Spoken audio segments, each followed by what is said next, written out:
Hey guys, this is Omni, and I wanted to give you guys a quick little look at how I put together the character menu containing Rayman as fake DLC. If you haven't seen the video, this is what it looks like.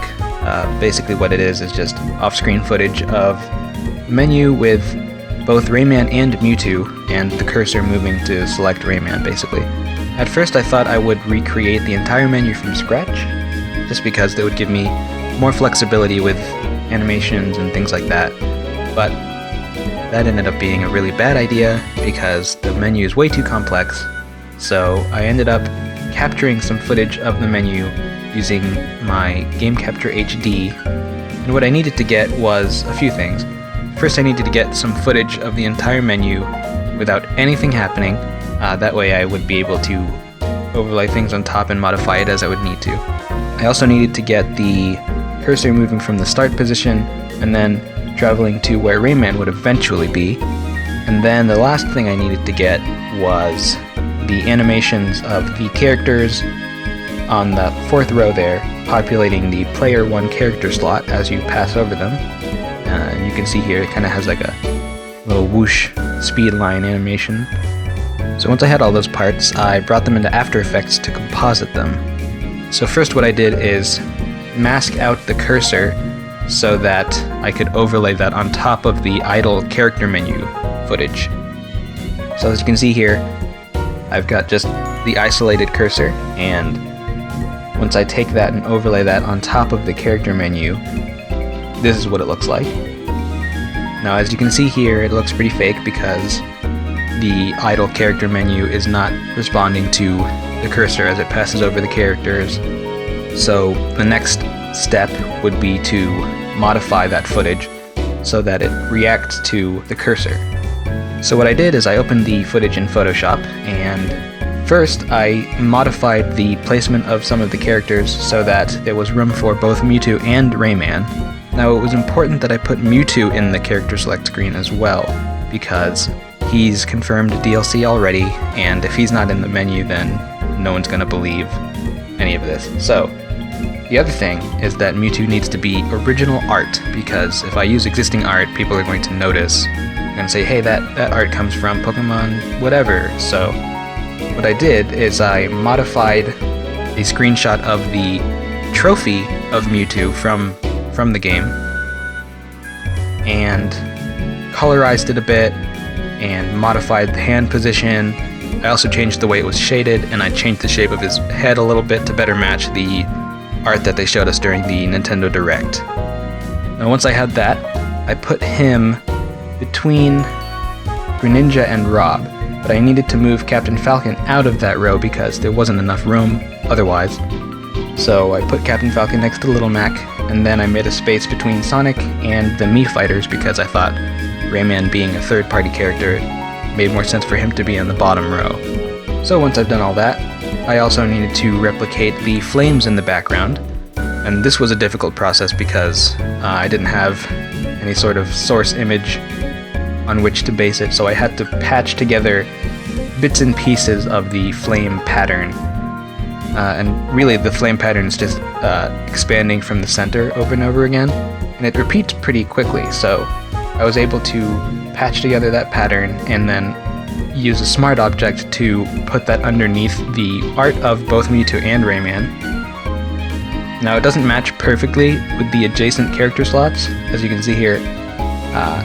As the flames move out of Greninja's slot and into Mewtwo's, it doesn't quite line up, but I wanted to make sure they look at least pretty convincing going from Mewtwo's to Rob's. The next thing I needed to do was create the portrait for Rayman that would populate the player slot, and that involves creating the text art for Rayman's name.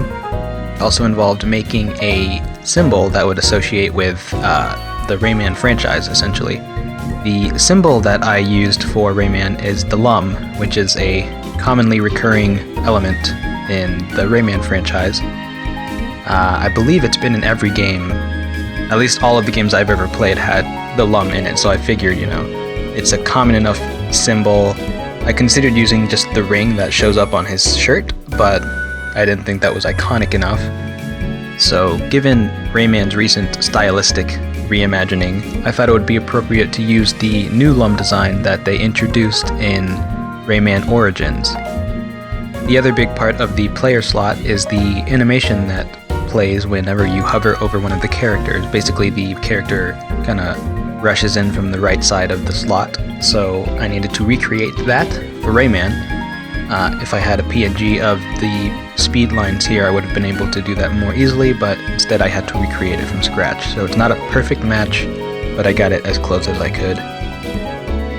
Once I have all of these pieces in place, I could bring that into the After Effects file and then move things around, change the timing so that everything lined up. Now, since I have footage of the characters populating that player slot, I could just overlay that on top of the existing idle menu footage. But the characters do not move in sync with the cursor anymore because the characters have shifted slightly to the left. So the cursor would theoretically hover on top of them a little bit sooner than before, so I had to change the timing to account for that. But as you can see here, it's getting pretty close. The last thing I needed to do was make the character portraits on the grid react to the cursor as it passed over them. So basically all it does is the character portrait expands a little bit and there's a red outline wherever the cursor is. So I recreated that and then I individually put those slots back into the footage, and this is what that looks like. There's a lot of little details that you have to make sure you capture, such as the pulsating of the red outline as it rests on one of the characters, the aliasing on the letters for the characters' names. Obviously, with a leak, people are going to scrutinize the image, make sure everything lines up and is consistent with the way it actually appears in the game.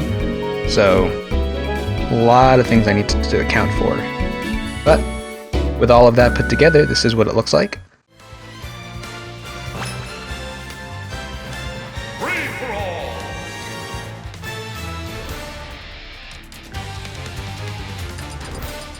And there you have it. If you haven't watched the time-lapse painting of Rayman, then you can find that here.